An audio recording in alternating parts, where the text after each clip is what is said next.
Siyempre hindi naman po mawawala yun, na-intimidate, pero at the same time sobrang na-overwhelm ako sa pagmamahal at suporta po. Kasi si Inay Maria, di isang beses never niya ako pinabayaan, di isang beses sinigurado niya nakakain ako. Araw-araw ng shoot namin, lagi niya ako kinakamusta, araw-araw ng shoot po namin. Lagi niya ako sinasamahan. Kaya naging mami ko na rin talaga yun si... Ano dyan sa mga eksena nyo? Di ba sa taray? Hindi ka niya matarayan?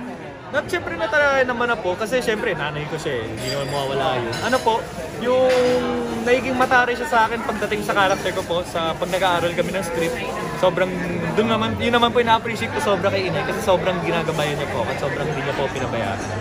Yung tulak, totoo ba yun? Tinulak mo ka? Natotoo yun? Grabe, Totoo ba yun? nabumuwal siya ha?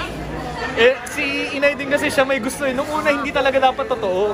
Pero si Inay, yung pinagsasabihan niya ako, anak, totohanin mo, tulak mo ako. Ginagano ako ni Inay. Hindi ka natakot na baka mabuwal. Natakot talaga po ako. Kaya nga po, after na eksena po yun, halos may iyak po ako eh.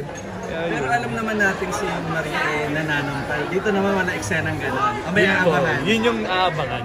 Yun yung aabangan. Kaya na-excite po ako na makita nyo kasi hindi lang po ako dito yung ibang-iba, kundi si Inay at sila Tito Roderick. Ibang-iba talaga po sila dito. Kaya masyadong emotional kanina. Parang napansin namin simula pa lang. Baka sa tanong baka nanay siya eh. Kasi po Mamas, di lang naman ako dahil sa Mamas Boy, pero na-appreciate ko lang yung nakita ko kanina na lahat ng tao na sumusuporta, yung pamilya ko po, nandiyan pa.